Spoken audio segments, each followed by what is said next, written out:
الحمد لله على كل حال، قدر الله ما شاء فعل. زي ما انتوا شايفين كده خسرت ولا يجي ب2000 جنيه زبدة بلدي. كنت بسيحها خارجة اوردرات في ثانية فرط مني، ما خدتش بالي. زي ما انتوا شايفين كده.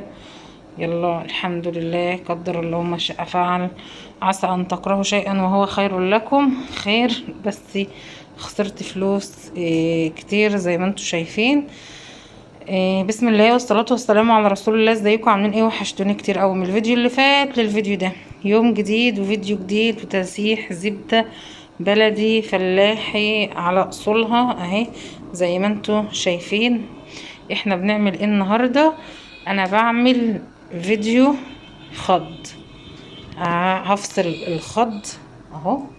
دهن الزبدة يا جماعة، دهن الزبدة ده خض اللي بيطلع من الزبدة. حوله مرتة معايا اهو زي ما انتوا شايفين كده. نقدها تقليبتين 3 اهو. ده الخض اللي كان معايا، وقلت بقى ايه اطلعه مرتة احطه في المش. وخسرت زي ما انتوا شايفين كده، خسرت كتير. ولسه في عندي تاني احطه بردك عشان كله يستوي مع بعض. انا كل ما ينقص شوية احط شوية، كل ما ينقص شوية احط شوية. عندي كمية كتير لان انا دلوقتي انا مش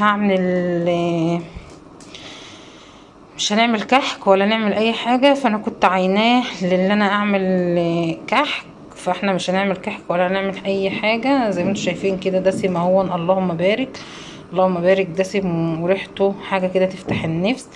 فاحنا مش هنعمل كحك ولا هنعمل اي حاجة. فقلت بدل بقى ما يترمي خسارة او احطه في الفريزر او اعمل قرص او رقاق بعد رمضان، اعمله مش يعني اعمله مرتة. نستخدمه مش استخدمه مش احسن. زي ما انتوا شايفين كده اهو. زيه زي اي تسييح زي اي تسييح الزبدة بالظبط. زي ما انت بتسيحي الزبدة هتسيحيه. هتصفي معانا بردك الخط ده، هيصفي معانا مرتة، هيصفي معانا مرتة.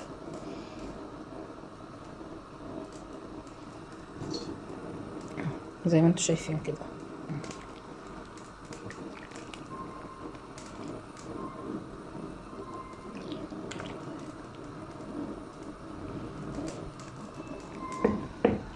عوض على الله، قدر الله ما شاء فعل. عسى ان تكرهوا شيئا وهو خير لكم.